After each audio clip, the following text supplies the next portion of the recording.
আসসালামু আলাইকুম। কিছু গুরুত্বপূর্ণ কথা বলি। ধরেন আপনি কারো উপরে নির্ভরশীল না।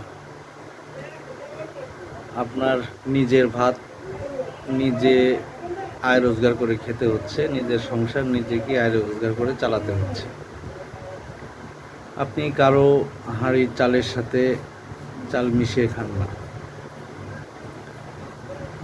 তাহলে আপনি কেন আরেকজনকে পাত্তা দিতে যাবেন? কেন আরেকজনকে এত সম্মান দিতে যাবেন? একটা কথা সবারই মনে রাখা উচিত, এই পৃথিবীতে স্বার্থ ছাড়া কেউ উপকার করে না। দু একজন আছে, আমার জীবনেই দু একজন আছে যে স্বার্থ ছাড়াই আমার উপকার করেছে। সেটা সংখ্যা অনেক সীমিত, একদম সীমিত। স্বার্থ ছাড়া কেউ কারো উপকার করে না। তো আমি কেন এত তাকে বেল দিতে হবে? আপনাকে যদি কেউ সম্মান না করে, তাহলে কেন আপনি তাকে জোর করে সম্মান নিতে যাবেন তার কাছ থেকে?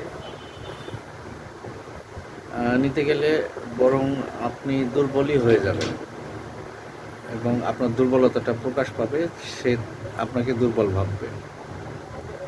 নিজের কাছের মনে করে কাউকে নিজের দুর্বলতার কথা কখনো বলতে যাবেন না। বলতে গেলেই আপনাকে ছোট ভাববে সে।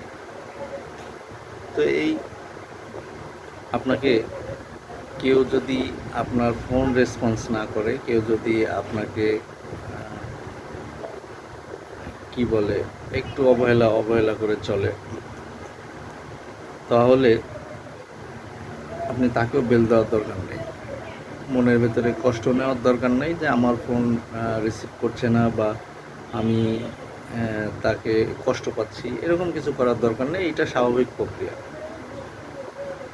যে ব্যক্তিটাকে আপনি নিজের মনে করেন, সেই ব্যক্তিটা আপনাকে স্বার্থের কারণে ব্যবহার করে। দেখবেন এখন আপনাকে রেসপন্স করছে না, কিন্তু তার যখন সময় হবে ঠিক সেই সময়ে আপনাকে ঠিক রেসপন্স করবে এবং আপনাকে ফোন দিয়ে অনেক ভালো ভালো মিষ্টি মিষ্টি কথা বলবে। তো এই হচ্ছে দিকগুলো আমাদের সবারই মেনে চলা উচিত। তাহলে জীবনে কষ্টটা কম হবে, মানসিক শান্তি ফিরে আসবে, সব জায়গায় মনোযোগ দিতে পারবো। ধন্যবাদ সবাইকে।